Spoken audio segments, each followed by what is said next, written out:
Hello, everyone. As I continue to monitor the tropics, a new area cropping up that could move into the Gulf and southeast impacts are possible. We're watching it closely. The National Hurricane Center now has this area highlighted. Let's get right to it and show you what I'm tracking right now tonight. The bottom line, Franklin causing flooding in the Caribbean.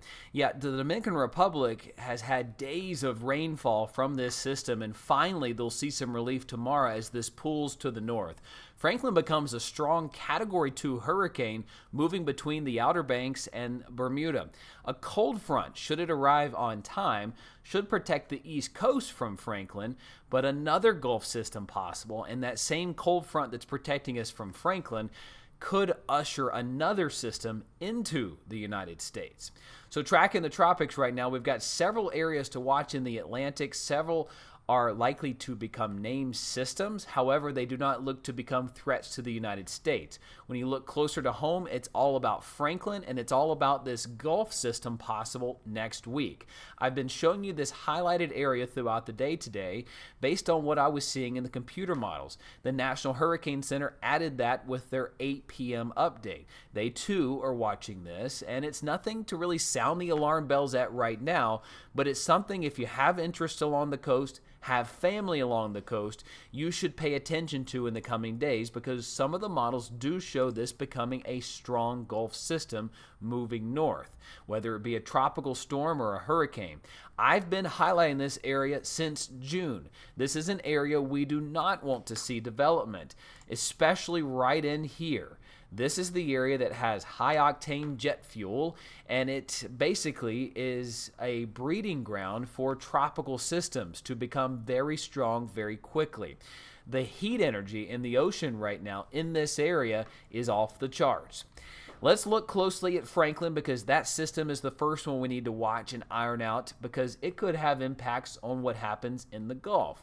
Franklin's moving northeast at 13 miles per hour. The spaghetti models, all of them, a fresh suite just came in, continue to show it moving north instead of northwest, protected by that cold front. Let me show you one of those spaghetti models. This is the European model, one of my most trusted models. It shows this cold front arriving on time, protecting the Carolinas from Franklin specifically.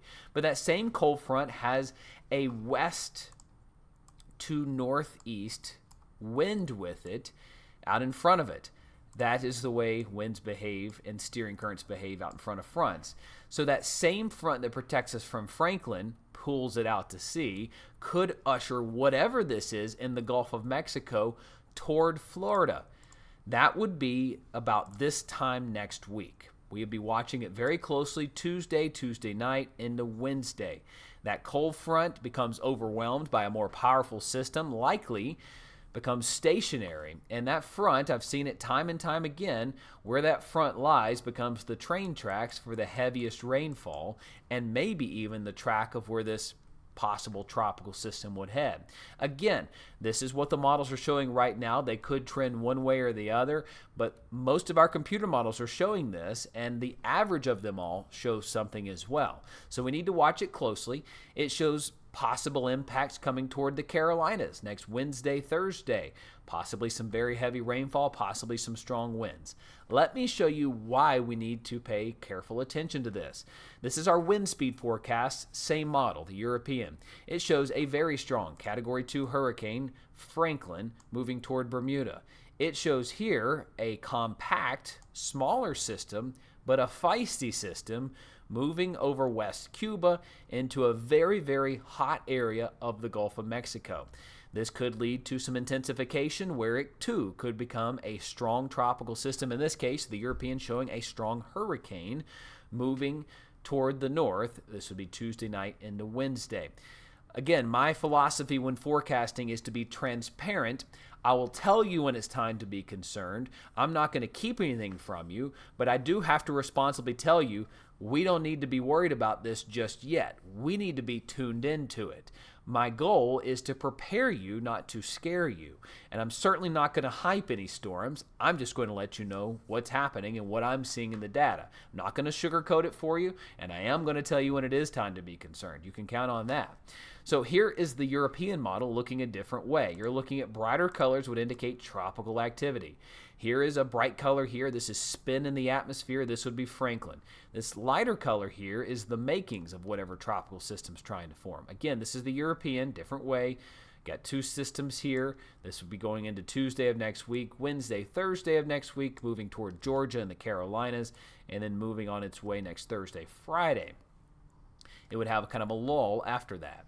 The GFS model, what's it saying? Well, it too has Franklin, a formidable hurricane here forming Saturday, Sunday, and it too has a tropical critter. This is much weaker, much broader. You see yellows here, not deeper oranges or reds. That indicates there's less spin in it from this GFS model.